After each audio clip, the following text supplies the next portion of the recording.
నీలిమ దర్యాప్తు అధికారులకు 48 గంటల్లోగా వారి పాస్పోర్ట్లను ఇప్పటికే ఇవ్వాలంటూ ఒకవైపున ఎవరైతే ఆ రోజున చంద్రబాబు ఇంటిపైన దాడికి ప్రయత్నించారో వైసీపీ నేతలు ఉన్నారో వారిపైన ఇప్పటికే కేసు నమోదైన నేపథ్యంలో వారందరూ కూడా సుప్రీంకోర్టు ఆదేశాలు ఇచ్చింది. ఎందుకంటే వారికి ముందస్తు బెయిల్కి సంబంధించి హైకోర్టులో పిటిషన్ వేయగా హైకోర్టులో నిరాశ ఎదురైంది. దీంతో సుప్రీంకోర్టును ఆశ్రయించారు. కానీ సుప్రీంకోర్టు మాత్రం 48 గంటల్లోగానే వారి పాస్పోర్ట్లను దర్యాప్తు అధికారులకు ఇవ్వాలంటూ ఆదేశాలు ఇచ్చింది కదా.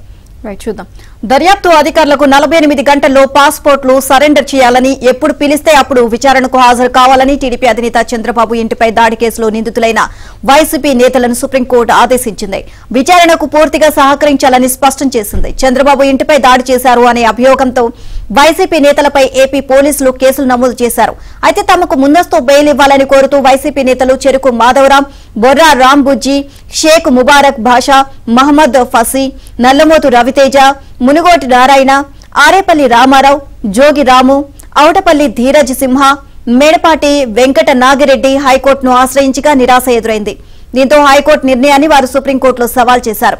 ఆ పిటిషన్లపై జస్టిస్ సుధాంశు ధులియా, జస్టిస్ అహ్వాన్సునుద్దీన్ అమానుల్లాతో కూడిన ద్విసభ్య ధర్మాసనం విచారించింది. పిటిషనర్ల తరపున సీనియర్ న్యాయవాదులు సిద్ధార్థ్ దావే, పి సుధాకర్ రెడ్డి, న్యాయవాదులు రమేష్ అల్లంకి, ఏపీ ప్రభుత్వం తరపున సీనియర్ న్యాయవాది సిద్ధార్థ్ లూత్రా హాజరయ్యారు. ఇరుపక్షాల వాదనలు విన్న ధర్మాసనం తదుపరి విచారణను అక్టోబర్ 21కి వాయిదా వేసింది. ఇక తదుపరి ఉత్తర్వులు వచ్చే వరకు ఈ 10 మందిపై ఎలాంటి చర్యలు తీసుకోవద్దు అని స్పష్టం చేసింది.